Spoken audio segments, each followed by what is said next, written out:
এর আগে যে শাসক দল ছিলেন তার যিনি নেত্রী তিনি তো সব গুন্ডা বদমাশদের দলে নিয়েছিলেন এবং তারা বন্দুক গুলি বোমা এসব নিজেদের কাছে রাখতেন, পুলিশ তাদের বিরুদ্ধে ব্যবস্থা নিতেন না। শাসক দলের পরিবর্তন হয়েছে কিন্তু সব লোকের পরিবর্তন হয়নি, গুন্ডা বদমাশদের তো হয়নি, অনেক পুলিশ অফিসারেরও পরিবর্তন হয়।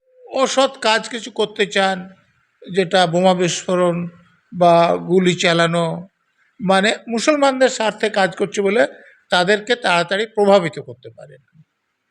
এবং যেহেতু এরা শুধু ধর্মশিক্ষা হয়, আমাদের এমন কিছু মুসলিম দেশ আছে যারা এদেরকে অর্থ সাহায্য করে, যেমন সৌদি আরবিয়া, যেখানে সেই মাদ্রাসাগুলোতে তারা অর্থ সাহায্য করে, যার ম্যানেজিং কমিটি মুসলমান, যেখানে মুসলমান ছেলেমেয়েরা পড়ে, যেখানে মুসলমান শিক্ষকরা পড়ায়। আপনারা দেখছেন নিউজ 16 ভারত, রাজনীতির অন্তরালে সত্যের সন্ধানে।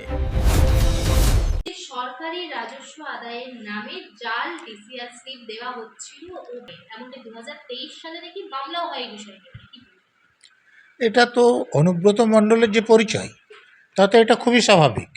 আপনারা তো জানেন যে অনুব্রত মণ্ডলের যে সম্পত্তির তালিকা কেন্দ্রীয় তদন্তকারী সংস্থা প্রকাশ করেছে, সেটা তো আছেই।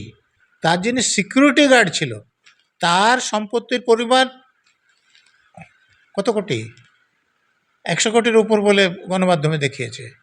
তো তো তাদের এই যে এত বহু কোটি টাকা, অনুব্রত মণ্ডল তো মাছ বিক্রি করতেন, তো বাজারে মাছ কেটে বিক্রি করা লোকেদের এত বেশি ইনকাম হয় আমার জানা নাই। তো তাহলে বেআইনিভাবেই ইনকামগুলো হয়েছে। তো অতএব আপনারা যে কথা বলছেন সেটা অনুব্রত মণ্ডলের যে পরিচয় তার সঙ্গে এটা সঙ্গতিপূর্ণ। 23 সালে শোনা যাচ্ছে যে মামলা করা হয়, তখন থেকে এখন অবধি এই বিষয়টা চলছে, এখন কেন জানা যাচ্ছে না? দেখুন 26 সাল পর্যন্ত তো তৃণমূলের সরকার ছিল, আর অনুব্রত মণ্ডল তৃণমূলের বীরভূম জেলার সর্বময় কর্তা ছিলেন।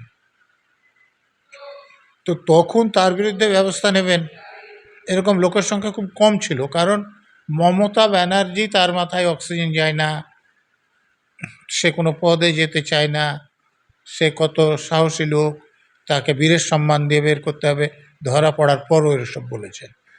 এমনকি আপনাদের সর্বশেষ মনে আছে যে বোলপুর থানার ভারপ্রাপ্ত অফিসারকে ফোন করে তার স্ত্রী এবং মাকে, কি বলবো আমি, কি শব্দ ব্যবহার করলে কম খারাপ শোনায়, যে তাদের সঙ্গে শারীরিক সম্পর্ক করার ইচ্ছে প্রকাশ করেন।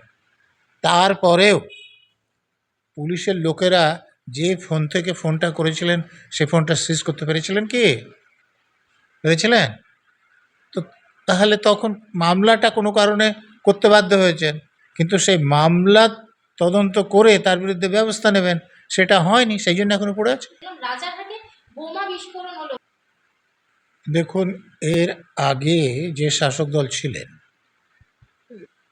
তার যিনি নেত্রী তিনি তো সব গুন্ডা বদমাশদের দলে নিয়েছিলেন এবং তারা বন্দুক গুলি বোমা এসব নিজেদের কাছে রাখতেন, পুলিশ তাদের বিরুদ্ধে ব্যবস্থা নিতেন না।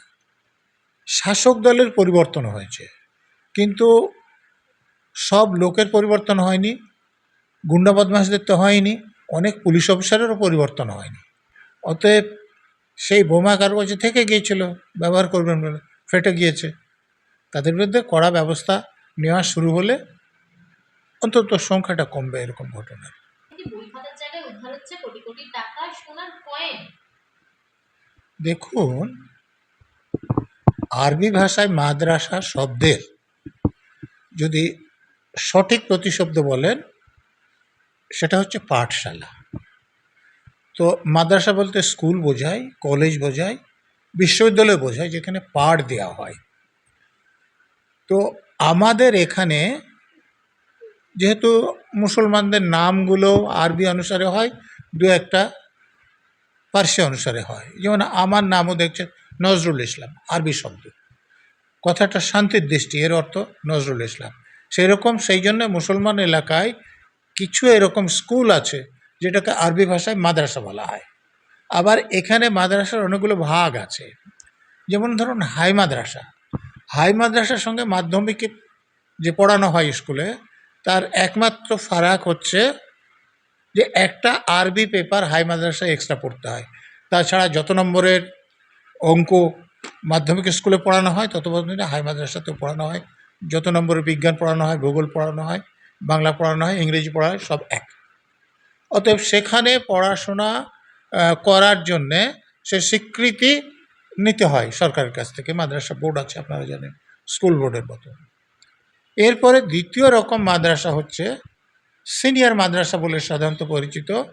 এখানে এই যে মাধ্যমিক স্কুলে যেগুলো পড়ানো হয় সেটা অর্ধেক পড়ানো হয়। যে ধরুন ভূগোল মাদ্রাসাতে যেখানে 50 পড়ানো হয়, মাধ্যমিক স্কুলে 100 নম্বরে পড়ানো হয়। তো এই রকম যে হয়তো 1000-এর মধ্যে 500 এখানে পড়ানো হয় মাধ্যমিক থেকে, আর বাকি 500 ধর্মশাস্ত্র পড়ানো হয়। এখান থেকে পাশ করে এসেও কেউ কেউ কলেজে পড়তে পারে হায়ার সেকেন্ডারি করে। কিন্তু তৃতীয় প্রকার যে মাদ্রাসাগুলো আছে সেগুলো হচ্ছে এক কথায় খারিজি মাদ্রাসা বলে।